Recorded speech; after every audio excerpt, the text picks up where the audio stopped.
কলম্বিয়ার বিপক্ষে শক্তিশালী একাদশ নিয়ে মাঠে নামছে নেইমারের ব্রাজিল। চূড়ান্ত হয়েছে ম্যাচের সময়সূচিও।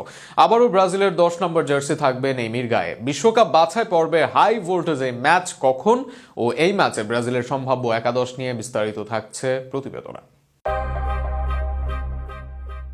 বিশ্বকাপ বাছাই পর্বের জন্য ফিফা উইন্ডো কর্নারছে দরজায়। সেখানে আর্জেন্টিনা ব্রাজিলের লড়াইয়ের আগেই রোমাঞ্চ ছড়াবে ব্রাজিল কলম্বিয়ার লড়াই।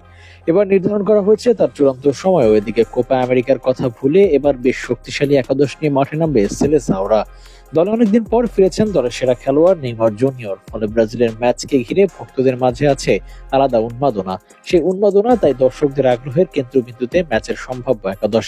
গোলরক্ষক পজিশনে আছেন অ্যালিসন বেকার ও অ্যাডারসন। যদিও কারো ফর্মই তাদের পক্ষে কথা বলছে না, তবে ম্যানচেস্টার সিটিতে বেঞ্চে থাকতে হচ্ছে অ্যাডারসনকে। সেক্ষেত্রে সেভিং ও অন্যান্য ক্ষেত্রে কিছুটা এগিয়ে আছেন অ্যালিসন বেকার। তাই ইনজুরি থেকে ফেরা লিভারপুল গোলরক্ষক অ্যালিসনকে শুরুর একাদশে রাখবেন ব্রাজিল কোচ দরিভাল জুনিয়র।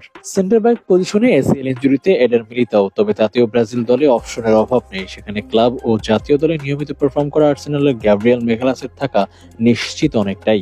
তার সাথে দৌড়ে আছেন পিএসজির মার্কো হুইন্স ও নটিংহ্যামের দুর্দান্ত ফর্মে থাকা মুরিলো। দুজনেই সুযোগ পেতে পারেন, তবে অভিজ্ঞতা ও ফর্ম এগিয়ে রাখবে পিএসজির মার্কো হুইন্সকে। লেফট ব্যাকে পজিশনে আবনার ও কাইও হেনরিক দুজনের মাঝে দেখা যাবে লড়াই। তবে দলে ডাক পাওয়ার সম্ভাবনা থাকলেও একাদশে এখনই হেনরিককে দেখার সম্ভাবনা কম। আর রাইট ব্যাক পজিশনে ক্লাব ও জাতীয় দলের পারফরমেন্সের জন্য আবার সুযোগ মিলবে ভ্যান্ডারসনের। সেক্ষেত্রে ইউভেন্টাসের কাপ্তান দানিলোকে থাকতে হবে বেঞ্চে।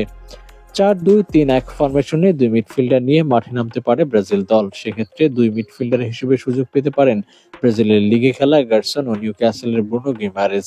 দুজনই জাতীয় দলের এসে মিডফিল্ড সমস্যা সমাধানের চেষ্টা করেছেন।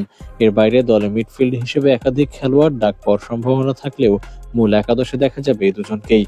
লেফট উইংয়ে থাকবেন ভিনিসিয়াস জুনিয়র। এটা তো অনেকটাই নিশ্চিত। নিজের ক্যারিয়ারে এই পজিশনেই সফল রিয়াল মাদ্রিদের ভিনি। ফর্মে থাকা এই রিয়াল তারকা খেলবেন লেফট উইংয়ে। তবে সেখানে প্রশ্ন, অ্যাটাকিং মিডফিল্ডার হিসেবে কে খেলবেন? কেননা এই পজিশনে রাফিনহা দুর্দান্ত সময় খেলছেন বার্সেলোনার হয়ে, আর এই পজিশনেই খেলেন ব্রাজিলের সেরা তারকা নেইমার জুনিয়র। সেক্ষেত্রে অ্যাটাকিং মিডে নেইমারকে দিবে ব্রাজিল, কেননা রাইট উইঙ্গের হিসেবে রাফিনহার পারফরমেন্স মন্দ নয়। এই পজিশনে খেলার অভিজ্ঞতাও আছে তার।